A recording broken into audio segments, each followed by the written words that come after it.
नमस्कार साथियों, DMB coaching classes के इस बृहत मंच पर, इस बृहत प्लेटफॉर्म पर मैं आपका हार्दिक अभिनंदन करता हूं, आपका स्वागत करता हूं। मैं आपका मित्र, आपका दोस्त महेंद्र कुरेड़ा। साथियों, आज की क्लास में हम चर्चा करने वाले हैं हमारी जो करंट अफेयर्स की जो सीरीज चल रही थी उसके नए सेशन पर हम चर्चा करेंगे। तो उससे पहले दो लाइनें इस प्रकार से आप लोगों के लिए हैं, देखिएगा। उड़ान तो भरनी है, उड़ान तो भरनी है, चाहे कितनी बार भी गिरना पड़े। उड़ान तो भरनी है, चाहे कितनी बार भी गिरना पड़े, और सपने तो पूरे करने ही है, चाहे इसे रातों की नींदों से लड़ना पड़े या रातों की नींदों को कम करना पड़े। तो साथियों का देखिएगा, आज की क्लास में हम चर्चा करने वाले हैं करंट अफेयर्स के कुछ मुद्दों पर, ठीक है। तो चलिए एक बार से फिर आप सभी को नमस्कार मेरा। करंट अफेयर्स के जो चर्चित मुद्दे हैं उन पर हम सबसे पहले बात करने वाले हैं। जो भारत की जो मौजूद जो परीक्षा प्रणाली है उस पर हाल ही में एक प्रश्नवाचक चिन्ह खड़ा हुआ है, यानी कि हाल ही में जो है उस पर चिंता जताई गई है कि जो वर्तमान समय की जो हमारी परीक्षा प्रणाली है वो किस प्रकार से काम कर रही है। और कहीं ना कहीं जो है बार बार इस प्रकार के जो प्रश्न है, जिस प्रकार से आप लोगों ने देखा होगा 12th फेल जो मूवी आई है उसके अंदर दिखाया गया है कि मनोज कुमार जी जो अभी हाल ही में प्रशासनिक अधिकारी है वो जो है 12th क्लास में नकल करते हुए पकड़े जाते हैं और उनकी जो पूरी स्कूल है वो फेल हो जाती है। वो इसी कारण से होती है, ठीक है। तो यानी कि कहीं ना कहीं जो मौजूद परीक्षा प्रणाली है उस पर चिंता का एक विषय है। तो इस पर सरकार ने जो है हाल ही में जो नई शिक्षा नीति थी 2020 की, उसके तहत जो है कुछ नए आयामों पर बात की है। उन आयामों के बारे में आज की क्लास में हम जानकारी प्राप्त करते हैं। देखिएगा, सबसे पहले हम बात करेंगे नई शिक्षा नीति 2020 क्या थी, उसके ऊपर बात करेंगे। दूसरा जो है राष्ट्रीय परीक्षण एजेंसी, यानी कि जो राष्ट्रीय परीक्षा एजेंसी है हमारी, उस पर हम बात करेंगे कि वो किस प्रकार से कार्य करती है और किस प्रकार से एग्जाम का जो पैटर्न है, दिशा निर्देशांक है, वो किस प्रकार से डिसाइड करती है। उसके बाद में तीसरी हम चर्चा करने वाले हैं वर्तमान की जो परीक्षा प्रणाली है उसके सामने क्या क्या चुनौतियां आ रही है वर्तमान समय में, उनको हम समझेंगे और इन चुनौतियों को दूर कैसे किया जा सकता है इनके बारे में भी हम चर्चा करेंगे। तीसरी बात है नीतियों की जो डिजाइन है और ये कार्य करने के जो उत्पन्न जो मुद्दे हैं उन पर हम बात करेंगे कि ये कार्य करने की जो प्रणाली है वो किस प्रकार से की जानी चाहिए ताकि अपन को क्या करे, यानी कि परीक्षा जो प्रणाली है उसको सफलतापूर्वक जो है विद्यार्थियों के भविष्य के साथ खिलवाड़ ना करके सफलतापूर्वक जो है एग्जाम्स करवाए जाएं। तो उन पर हम बात करेंगे। हाल ही में सबसे पहले हम देख लेते हैं कि ये मुद्दा अभी हाल ही में चर्चा में क्यों है। ये जो स्रोत उठाया मैंने द हिंदू में अभी प्रकाशित था, उसके बारे में हम बात कर रहे हैं। तो देखिएगा, चर्चा में इस प्रकार से है कि शिक्षा के निरंतर विकसित होते हुए परिदृश्य में जो है परीक्षा प्रणाली के अधिगम के परिणामों का आयाम देना और अकादमिक प्रमाण पत्रों में विश्वसनीय निर्धारित करने का महत्वपूर्ण भूमिका निभाता है। पहली बात यह है कि जिस प्रकार से आप सभी की अगर मैं बात करूं, अभी आप स्टूडेंट हैं, स्टूडेंट की अगर आइडेंटिटी की बात करते हैं तो सबसे पहले आपका क्या होता है, परीक्षा प्रमाण पत्र जो होता है वही आपकी आइडेंटिटी होता है। यानी कि जिस क्लास में आपने कवर किया है, जिस क्लास आप पास करके आए हैं, तो उसका प्रमाण पत्र होता है आपके पास में, और वही आपका क्या होता है, सबसे विश्वसनीय जो प्रमाण पत्र है उसी को माना जाता है स्टूडेंट लाइफ में अगर हम बात करें तो। और आप जिस प्रकार से कंपटीशन एग्जाम्स की तैयारी करते हैं, अभी आप फॉर्म फिल करते हो किसी भी प्रकार का, तो सबसे पहले आपका प्रमाण पत्र जो है, यानी कि आपने 10th कहां से पास की है, आपका बायोडाटा क्या है, आपका नाम क्या है, ठीक है। तो वो सारी चीजें, आपके पिताजी का नाम क्या है, माता का नाम क्या है, यानी कि वो सारी जो आपकी आइडेंटिटी है वो मात्र एक 10th क्लास की जो मार्कशीट है जिसको हम लोग क्या कहते हैं, यानी कि प्रमाण पत्र कहते हैं, ठीक है। तो परीक्षा प्रमाण पत्र जो है उस वही आपकी आइडेंटिटी है। तो उसी आइडेंटिटी पर जो है विश्वसनीयता निर्धारित की गई है, लेकिन महत्वपूर्ण भूमिका निभाती है अपने जीवन में, ठीक है। तो देखिएगा, हाल ही की अगर हम बात करें तो बार बार होने वाले जो घोटाला है, पेपर्स के अंदर बार बार घोटाले होते हैं, परीक्षाओं में, एग्जाम में कई बार जो है असंगत मानक होते हैं। रटकर याद करने पर जो व्यापक फोकस है उसको भारत में मौजूद परीक्षा प्रणाली के प्रभावशीलता के बारे में चिंताएं बढ़ा दी गई है कि जो जिस प्रकार से आप लोगों को पता है कि आपने जैसे 10th में, 9th में, 8th में अगर आप एग्जाम्स पास करते हैं तो उस समय में क्या करते हैं, एक सीमित सिलेबस होता है, उसको हम रटकर एग्जाम्स में लिख कर आते हैं, फिर उसी के आधार पर क्या होता है, यानी कि आपको अंक मिलते हैं और उसी के आधार पर आप उत्तीर्ण होते हैं, और उसके बाद में आपको बताया जाता है कि आप इस कक्षा में इस स्थान पर रहे हो, ठीक है। तो ये जो सारी बातें हैं वो आप लोगों को क्या करती है, प्रभावित करती है। तो इसी प्रकार से भारत के अंदर जो है अभी हाल ही में 2020 की जो नीति आई है, नई शिक्षा नीति, उसके बाद में जो है ये चिंताएं बढ़ गई है कि जो विद्यार्थी रटकर जो पास होते हैं या रटकर जो अपनी कक्षा को उत्तीर्ण करते हैं, तो उनके लिए जो मौजूद परीक्षा प्रणाली है उसको प्रभावशील बनाया जाना चाहिए, और ये एक चिंता का विषय है कि इसमें परिवर्तन किया जाना चाहिए ताकि ऐसा ना हो। जिस प्रकार से आप सभी को पता होगा, कई सारे विद्यार्थी तो ऐसे भी होंगे जो 10th में पास कर आए हैं तो उनको सब्जेक्ट तक भूल गए होंगे, ठीक है, कि कौन से सब्जेक्ट में कितने मेरे अंक थे और कौन सा सब्जेक्ट था वो, ठीक है। कई सारे विद्यार्थी अलग अलग सब्जेक्ट में कमजोर होते हैं तो उन सब्जेक्टों का नाम तक भूल जाते हैं लास्ट तक। तो इस प्रकार से यानी कि जो रटने की प्रवृत्ति है उस पर एक प्रश्नवाचक चिन्ह खड़ा हुआ है। देखिएगा, हाल ही की अगर हम बात करते हैं तो भारत में मौजूद परीक्षा प्रणाली के संबंध में क्या क्या चिंताएं हैं वो देख लीजिएगा। सबसे पहली चिंता हमारे सामने निकल कर आती है विश्वसनीयता और शैक्षणिक मानक। यानी कि विश्वास किस पर किया जा सकता है, शैक्षणिक मानक किस प्रकार के होने चाहिए उस पर बात करते हैं। परीक्षा सत्र के दौरान जो है घोटाला परीक्षा बोर्ड की विश्वसनीयता पर असर डालता है, यानी कि घोटाले हो जाते हैं, कई बार एग्जाम्स कॉपियां गायब हो जाती है, कई बार एग्जाम के अंदर बहुत बार ऐसा हुआ है कि परीक्षा जो है यानी कि परीक्षा सेंटर से बाहर निकलती है, लेकिन जहां एग्जामिनर बोर्ड जो होता है जहां पर चेक की जाती है वहां तक कॉपियां ही नहीं पहुंच पाती है। कई बार ऐसा होता है। और कई बार ऐसा होता है कि एक पूरी स्कूल को ही सीज कर दिया जाता है, एक कॉलेज को सीज कर दिया जाता है कि वहां पर टिप्पणी चल रही थी। ठीक है, तो इस प्रकार के जो मानक है वो क्या करते हैं, वर्तमान समय के जो परीक्षा सत्र है यानी कि इसके दौरान जो परीक्षा बोर्ड है उसका विश्वास पर क्या प्रश्नवाचक चिन्ह खड़ा कर रहा है कि कहीं ना कहीं ये गलत हो रहा है।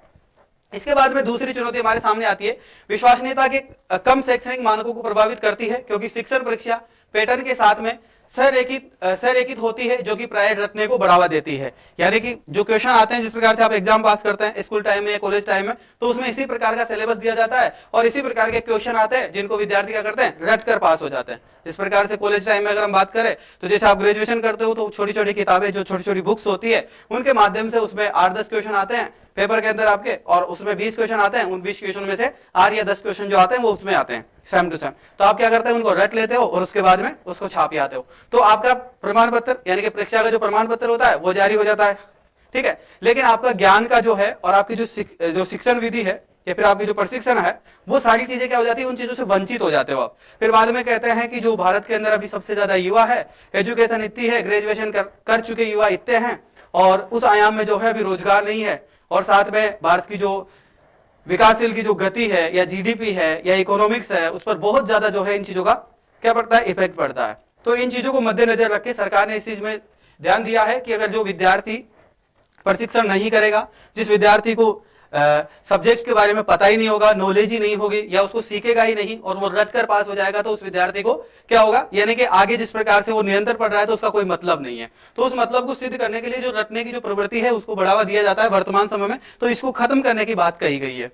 दूसरा है अकाल्पनिक स्मरण, यानी कि मध्य विधि सेमेस्टर परीक्षा और यूनिट परीक्षण का एक लघु कार्यक्रम प्रदान करती है, लेकिन अकाल्पनिक स्मरण जो पैटर्न की जो प्रोत्साहित करता है, यानी कि इसका मतलब यह है जिस प्रकार से मध्य विधि, यानी कि हम पहले क्या करते थे स्कूल्स के अंदर अगर हम होते थे तो जैसे देखिएगा अब जुलाई का जैसे ही सेशन शुरू होता है तो अगस्त के लगभग जो है आपका एक टेस्ट होता था प्रथम, ठीक है, उसके बाद में आपका द्वितीय टेस्ट होता था, एक तृतीय टेस्ट होता था, इसके बाद में इस प्रकार से टेस्ट हुआ करते थे। उसके बाद में आपके बीच में एक अर्धवार्षिक परीक्षा होती है, फिर एक वार्षिक परीक्षा होती है। यानी कि हम जब स्कूल में होते हैं तब हम एक कक्षा के अंदर हम 5 परीक्षाओं से, यानी कि मध्य हो सकते हैं, अकाल्पनिक हो सकती है या फिर अल्प हो सकती है, यानी कि छोटा एग्जाम मान सकते हो, मध्य एग्जाम मान सकते हो या एक सेमेस्टर मान सकते हो आप, है ना। तो इस प्रकार से हम एग्जाम के पैटर्न से क्या होता है कि विद्यार्थी के ज्ञान का जो है प्रशिक्षण के बारे में, यानी कि वो ज्ञान कितना प्राप्त कर पा रहा है, तो इस चीज के बारे में पता चल जाता है।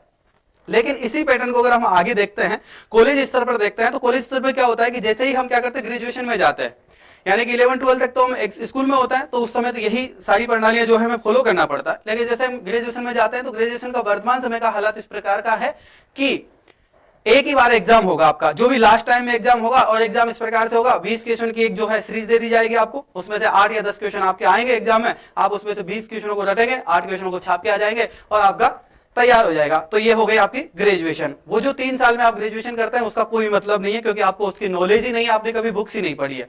तो देखिएगा इसमें कहीं ना कहीं इस प्रकार से बात की गई है कि जो सेमेस्टर परीक्षा जो प्रणाली है, यूनिट परीक्षण प्रणाली है, ये ठीक है, तो इनको लागू किया जाना चाहिए। वैसे अभी हाल ही में आप लोगों को पता होगा जो विद्यार्थी अभी ग्रेजुएशन में है, बीए में होंगे, ठीक है, तो ग्रेजुएशन जो बीए पार्ट फर्स्ट ईयर जो होता है उसके अंदर अभी हाल ही में जो है ये सेमेस्टर प्रवृत्ति जो है लागू कर दी गई है। ठीक है, तो ये इसलिए लागू की गई है कि 2020 की जो शिक्षा नीति है वो ये कहती है कि इस प्रकार से यूनिट का प्रशिक्षण किया जाना चाहिए। अब आने वाले समय में आपको यूनिट के हिसाब से जैसे आप टेस्ट दिया करते थे स्कूल में, उसी प्रकार से आप टेस्ट भी देने वाले हैं आगे।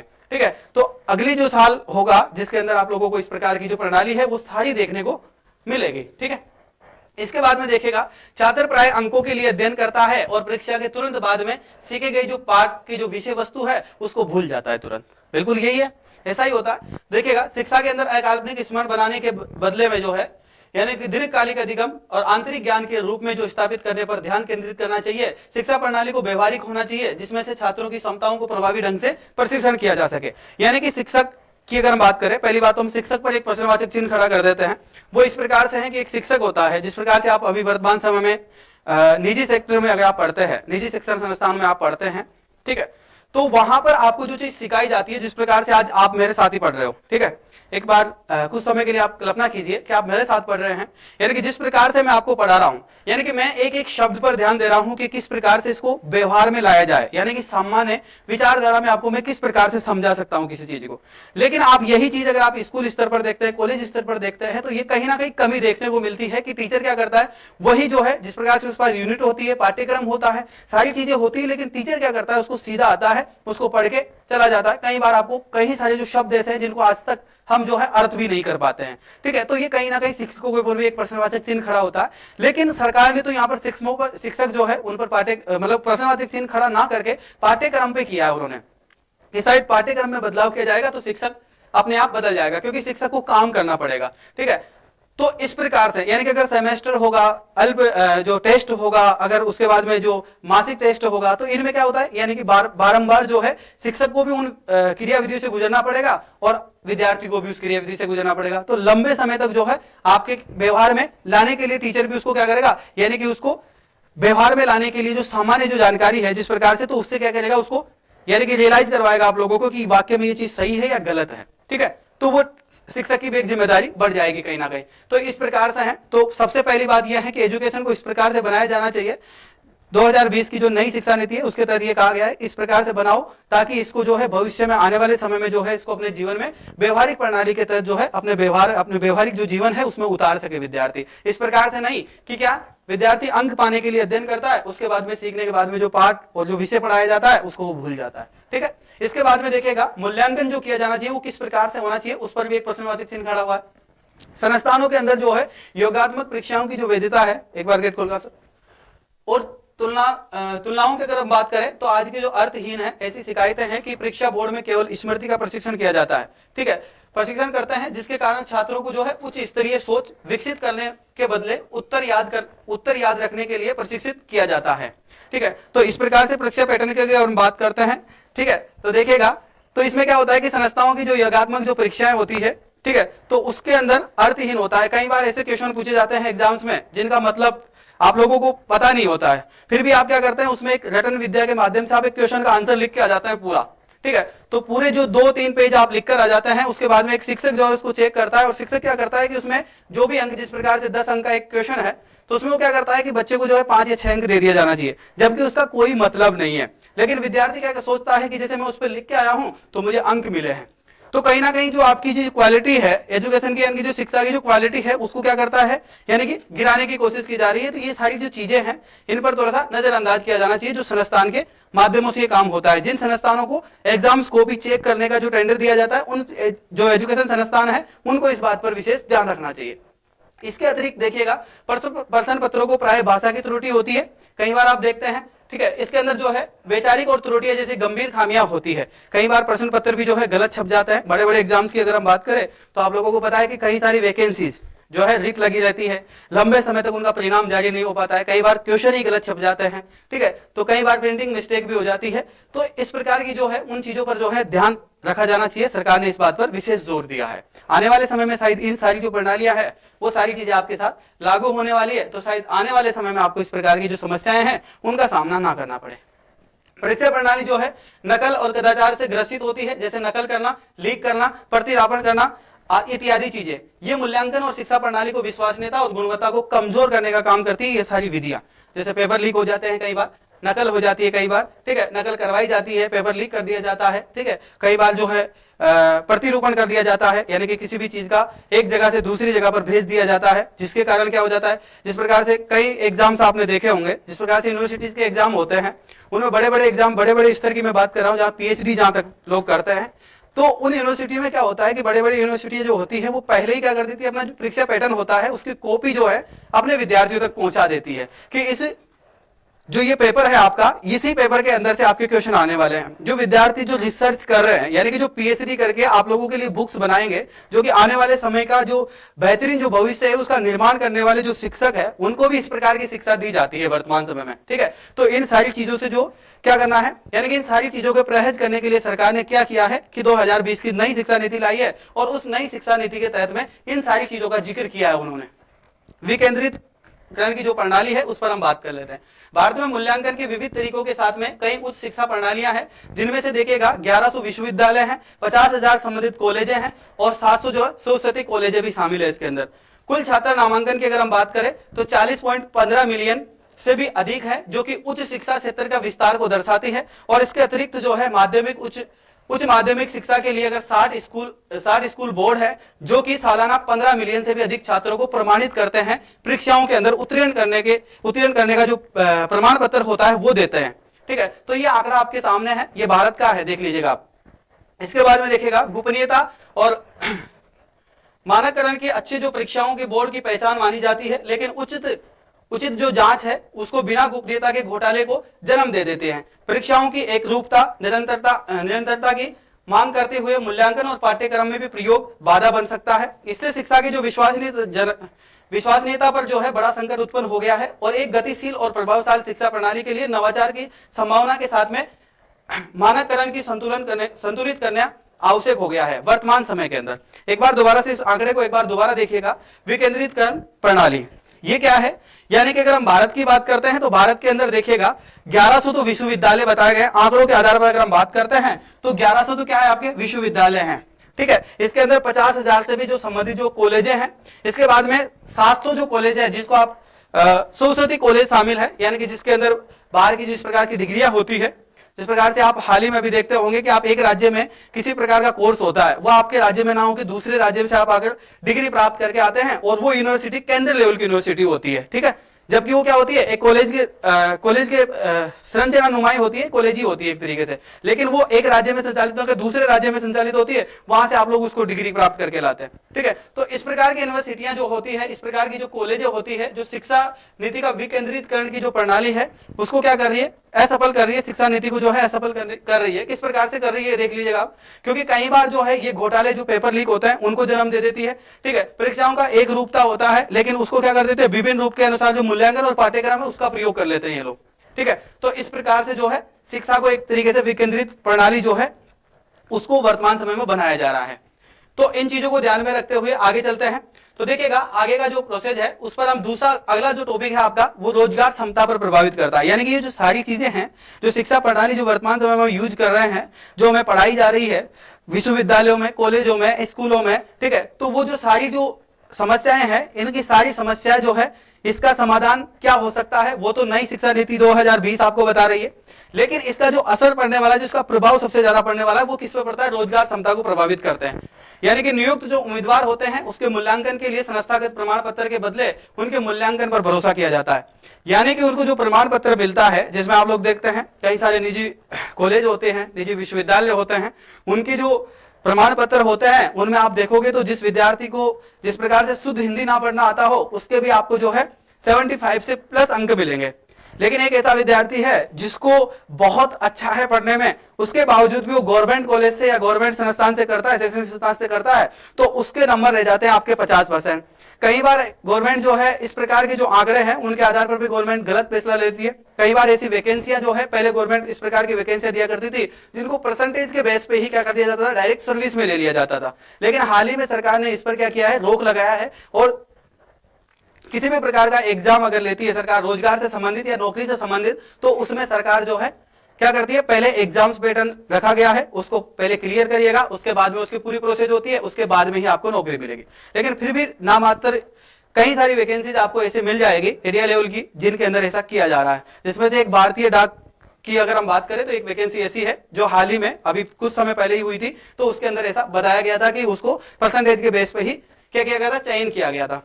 ठीक है, तो इसके बाद में सबसे ज्यादा प्रभाव जो है कोरोना काल में पड़ा शिक्षा पर। यानी कि कई सारे विद्यार्थी जो है शिक्षा के जो मूल्य हैं उन्हीं को भूल चुके थे, लेकिन फिर भी जो यूनिवर्सिटी जो स्कूल्स थे उनको प्रमाण पत्र जो है घर बैठे मिल रहे थे। ठीक है, तो ये भी कहीं ना कहीं जो है एक प्रकार से गलत था। उच्च स्तरीय जो शिक्षा है उस पर जोर है, यानी कि रोजगार के लिए महत्वपूर्ण है, फिर भी संस्थागत परीक्षाएं जो है प्राय कम बढ़ जाती है। इतने बदले में प्रतियोगिता परीक्षाओं के लिए कौशल के लिए एक कोचिंग बाजार तैयार किया जाता है। यानी कि जिस प्रकार से एक मार्केट है, जिस मार्केट को आप सर्च करते रहते हैं, गूगल पे आप देखते हैं, ऑनलाइन आप देखते हैं, यूट्यूब पर आप देख रहे हैं, और जिस माध्यम से आप मुझे देख रहे हैं ये भी एक बाजार का ही हिस्सा है, वही कोचिंग बाजार जो है उसी का हिस्सा है ये भी। ठीक है, तो उसी के अंतर्गत मैं भी काम कर रहा हूं अभी। तो इस प्रकार का क्या, यानी कि जो प्रतियोगिता परीक्षाएं होती है इनका कौशल प्रशिक्षण किया जाता है। तो कौशल प्रशिक्षण के लिए क्या करते हैं लोग, क्या करते हैं पहले तो यूनिवर्सिटी या कॉलेज में तो नहीं पढ़ते हैं, लेकिन बाद में क्या करते हैं ये जो कोचिंग बाजार है इनमें जाते हैं और फिर क्या करते हैं इसमें अपना कौशल प्राप्त करते हैं। तो आपको पता है कि यहाँ पर भी यही होता है, यहाँ पर भी मैं अभी जैसे मैंने आपको नॉलेज दिया तो इस प्रकार से, तो मेरे को इतनी ज्यादा नॉलेज देने की जरूरत नहीं थी, क्योंकि डायरेक्ट आप कहीं भी किसी भी कोचिंग संस्थान पढ़ेंगे डायरेक्ट शिक्षा नीति 2020 पढ़ाएगा आपको, उसके बाद फ्री, यानी कि इतनी सारी कहानियां क्यों सुनाएगा आपको। ठीक है, तो यही होती है कि एजुकेशन की जो क्वालिटी है वो घटाकर बिल्कुल अपना कौशल पर जो है, यानी कि जिस प्रकार से मान लीजिए एक पटवारी है, अगर आपको पटवारी बनना है, ठीक है, तो पटवारी बनने के लिए आपको जिस प्रकार का प्रशिक्षण चाहिए उस प्रकार का प्रशिक्षण आपको कोचिंगों में तो मिलने से रहा, क्योंकि अगर आपके पास में जिस प्रकार से 11th 12th में आपने पढ़ा हो, ठीक है, तो उसके अंदर आपको प्रशिक्षण किया जा सकता है अगर आप वहां पर अच्छे से पढ़ते हो तो। ठीक है, उसके बाद में यानी कि अगर आपका 50% काम तो 11th 12th की जो क्लास होती है उसी में कंप्लीट हो जाता है। लेकिन आप क्या करते हैं, पटवारी की तैयारी करने के लिए कोचिंग संस्थान ढूंढते हैं, क्या वहां पर आपको कभी भी एक बार भी सर्वे करवाया जाता है ना, वहां पर केवल रटन विद्या चलती है जो कि सिलेबस के अनुसार रटाया जाता है। ठीक है, तो ये जो सारी चीजें हैं ये कहीं ना कहीं इस प्रकार से कोचिंग बाजार के अंदर जो है तब्दील हो गई है, यानी कि शिक्षा जो वर्तमान समय की जो शिक्षा है स्कूल और कॉलेज स्तर की, उसको कोचिंग बाजार के अंदर तब्दील कर दिया गया है। इसके बाद में देखिएगा परीक्षा प्रणाली में चुनौतियों को समाधान करने हेतु क्या क्या कदम उठाए जा सकते हैं, ये देखिएगा। सीखने का परिणाम सुनिश्चित करना है पहला, तो दूसरा आपके विषय और कौशल विशिष्ट मूल्यांकन किया जाना चाहिए। ठीक है, उसके बाद में विश्वसनीय हेतु प्रौद्योगिकी का लाभ उठाया जाना चाहिए। मूल्यांकन प्रणालियों को जो है बाहरी एडिट किया जाना चाहिए, ऑडिट किया जाना चाहिए। विश्वसनीयता और निरंतरता को सुनिश्चित करते हुए ऑडिट रिपोर्ट को भी तैयार किया जाना चाहिए। इसके बाद में छात्रों के लिए जो है परामर्शदाता उपाय भी अपनाई जानी चाहिए, जिसमें से छात्र अपने कौशल के आधार पर छात्र अपने सुविवेक से बता सके कि हाँ इस प्रकार की एग्जाम प्रणाली होनी चाहिए, इस प्रकार से परीक्षा पैटर्न होना चाहिए। ठीक है, तो ये सारी चीजें रही है। इसके बाद में देखिएगा आगे जो शिक्षा से संबंधित पहल है उनकी अगर हम बात करते हैं एक बार देखिएगा, तो देखिएगा शिक्षा का अधिकार अधिनियम 2009, यानी कि शिक्षा के संबंध में आप लोगों ने पढ़ा होगा 2009। अगर आपने नहीं पढ़ा है तो कमेंट करके बताइए। शिक्षा नीति के जितने भी है ये आयाम सारे मैं आपको बताऊंगा, अधिनियम जितने भी पारित किए गए हैं, नीतियां जितनी भी पारित की गई है उन सारी चीजों पर हम चर्चा करेंगे। अगर आपने नहीं पढ़ा है तो शिक्षा का अधिकार अधिनियम 2009 आपके लिए बहुत इंपॉर्टेंट है, आप उसको पढ़िए। इसके बाद में नई शिक्षा नीति 2020 जिसके बारे में हम चर्चा ही कर रहे हैं, तो इसको भी आप पढ़िएगा आगे आने वाले समय में। इससे भी पहले मैंने एक बार पढ़ाया था शायद इसको, ठीक है, तो आप शायद सर्च करेंगे तो आपको मिल जाएंगे। वैसे भी मेरे अलावा भी बहुत सारे टीचर हैं जिन्होंने बहुत बेहतरीन तरीके से इसको समझा रखा है, तो नई शिक्षा नीति आप वहां से भी पढ़ लीजिएगा। ठीक है, शिक्षा का अधिकार अधिनियम 2009 आप पढ़िएगा। ठीक है, सर्व शिक्षा अभियान इसको भी आप जरूर पढ़िएगा एक बार। ठीक है, इसके बाद में राष्ट्रीय माध्यमिक शिक्षा अभियान आप पढ़िएगा। राष्ट्रीय उच्चतर जो शिक्षा अभियान है उसको भी आप पढ़िए। राष्ट्रीय जो प्रशिक्षण एजेंसियां हैं उनके बारे में आप पढ़ ही चुके हैं अभी, जिस प्रकार से पेपर पैटर्न के बारे में मैंने बताया कि इस प्रकार से पेपर पैटर्न निर्धारित किया जाता है। राष्ट्रीय पाठ्यचर्या की जो रूपरेखा है उसके ऊपर किस प्रकार से इसके बारे में भी आप पढ़िएगा। ठीक है, तो ये आपके लिए जो 6-7 टॉपिक है इनके बारे में आप निश्चित रूप से पढ़िएगा, क्योंकि आपको जो है शिक्षा के बारे में बहुत अधिक जानकारी प्राप्त होगी। ठीक है, अभी समय का अभाव है क्योंकि एग्जाम की दृष्टि से ही आपको जो है करंट अफेयर्स के मुद्दे हैं उन्हीं पर मैं चर्चा कर रहा हूं। अगर आप लोगों को इन सब चीजों में अगर आपको कोई दिक्कत आती है और आपको इन सब का डाटा नहीं मिल पाता है तो आप मुझे कमेंट करके बता सकते हैं। मैं हर एक जो शिक्षा नीति है या फिर जो शिक्षा अभियान है, ठीक है, या अधिनियम है, उन सारे पर मैं खुलकर चर्चा करूंगा और आपको खुलकर बताऊंगा। ठीक है, तो चलिए फिर आज की क्लास हम आज यहीं पर समाप्त करने वाले हैं। तो सबसे पहले मैं आप लोगों को एक जिम्मेदारी बता देता हूं कि आप लोग जो है क्लास को शेयर नहीं करते हैं। अगर आपको मेरी क्लास अच्छी नहीं लगती है तो आप मुझे कम से कम डिसलाइक करके कमेंट करके बताइए कि सर आपकी क्लास अच्छी नहीं है, या फिर इस चीज में जो है आप समाधान करिए या फिर इस चीज में बदलाव करिएगा। ठीक है, तो मैं आपसे यही उम्मीद करता हूं कि जिस प्रकार से अगर आपकी तरफ से मेरे को कोई चीज सीखने को मिलती है तो मैं सीखने के लिए क्या करता हूं, तैयार हूं, और मेरी तरफ से अगर कोई चीज आपको सीखने को मिल रही है तो आप सीखिएगा। तो जिस प्रकार से हमने जो सीरीज है जिसमें सीखते और सिखाते रहिए, उसके तहत आज की क्लास में मैं विदा लूंगा। फिर अगली क्लास में आप लोगों से बहुत जल्दी मुलाकात करेंगे। तब तक के लिए आप मुझे अनुमति दीजिएगा। तब तक के लिए जय हिंद, जय भारत, वंदे मातरम। मिलते हैं अगली क्लास में, तब तक के लिए थैंक यू, शुक्रिया, धन्यवाद।